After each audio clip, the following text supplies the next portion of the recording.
For millions of passengers each year, a cruise represents the ultimate getaway, a floating city of luxury and adventure on the high seas. But beneath the surface of this idyllic experience lies a complex framework of rules and regulations, designed to keep everyone safe. This legal structure is paramount, ensuring that every voyage operates with the highest standards of passenger and crew protection. Welcome aboard the Cruise Ship Safety and Security Channel. I'm Shelby, your Chief Officer Safety. In this series, we navigate the critical regulations that govern our industry. Our mission is to provide clarity and insight for crew members, management, and anyone invested in maritime safety. In our last module, we explored the human side of CVSSA, how medical teams respond, protect, and care for victims of crime at sea. We covered the immediate, compassionate, and confidential support systems that are activated the moment an incident is reported on board. But what happens after that care? How do those incidents become part of the public record? This is where the law steps in to ensure that what happens at sea doesn't stay at sea. Today, we'll uncover the part of CVSSA that changed cruise industry transparency forever: mandatory reporting and public accountability. We'll examine the specific legal requirements that compel cruise lines to report serious allegations to federal agencies, a process that was once opaque but is now a matter of public law.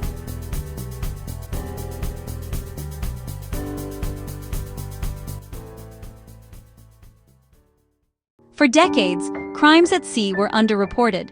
Passengers rarely heard about them, victims felt isolated, and there was little public data to measure safety. The CVSSA changed that by demanding mandatory reporting to U.S. law enforcement and public disclosure of cruise crime statistics. It turned what was once private company information into public accountability, a major cultural shift for the industry.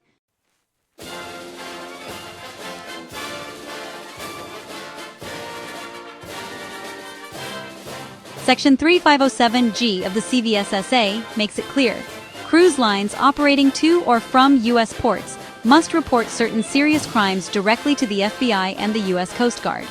This isn't optional, it's federal law. Every qualifying incident must be logged, transmitted, and archived. Those reports ultimately feed into the U.S. Department of Transportation's public database, where anyone, passengers, journalists, or regulators, can see the numbers for themselves. To ensure consistent and effective law enforcement on the high seas, the Cruise Vessel Security and Safety Act, or CVSSA, establishes a clear and specific list of criminal incidents that must be reported. This standardization is crucial. It removes ambiguity for ship personnel and guarantees that U.S. authorities receive uniform data across the entire industry. Only incidents falling under these defined categories are mandated for reporting and inclusion in official crime statistics. The list is precise, focusing on serious offenses. They include homicide or any suspicious death, not immediately attributable to natural causes; kidnapping, meaning the unlawful seizure and detention of an individual; assault resulting in serious bodily injury, such as fractures or significant harm; sexual assault, as comprehensively defined under federal law; theft of money or property valued at over $10,000; the disappearance of any U.S. national; and finally, tampering with the vessel or its critical systems, which covers any unauthorized interference with navigation, safety, or security equipment. The law is equally strict about the reporting timeline. Each of these incidents must be reported to the FBI within 4 hours of the crew's initial discovery. This immediate notification is vital, allowing federal agents to provide guidance and begin preliminary actions while the vessel is still at sea. A more detailed written report must then be submitted once the vessel reaches its next port of call. This two-step process ensures that the FBI stays ready to act, even mid-voyage, with the full context needed to launch an effective investigation upon arrival. Here's how it works on board. When a serious incident occurs, the ship security officer, SSO, informs the master, who contacts both the FBI duty desk and the U.S. Coast Guard Sector Command Center. That report includes the type of incident, who's involved, the location, and whether the ship is U.S. bound.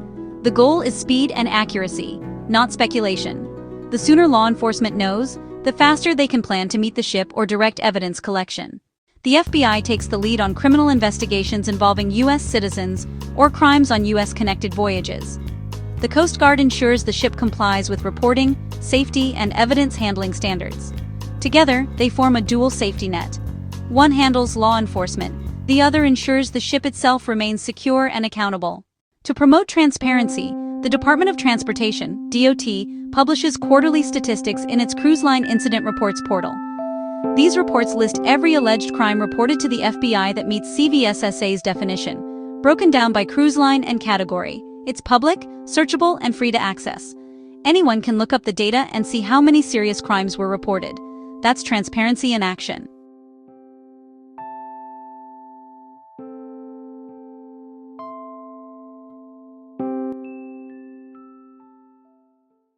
Before those numbers go public, they're cross-checked between the FBI, Coast Guard, and DOT for accuracy and duplication. This ensures that statistics reflect verified allegations, not rumors or incomplete claims, and it protects both passengers and cruise lines from misinformation. The ship's master bears ultimate responsibility for ensuring all required reports are sent, but the company's designated person ashore, DPA, is also accountable for ensuring procedures work in practice. If either fails to report a qualifying incident, they risk civil penalties, and the vessel may be denied entry to U.S. ports.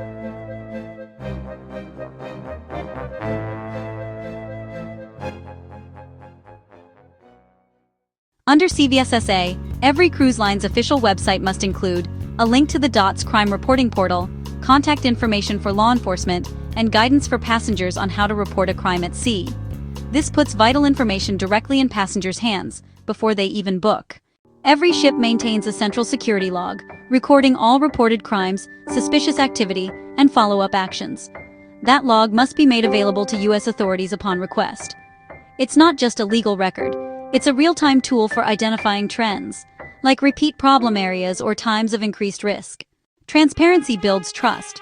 When cruise lines publish their data and cooperate openly, passengers feel safer, and regulators see proof of accountability.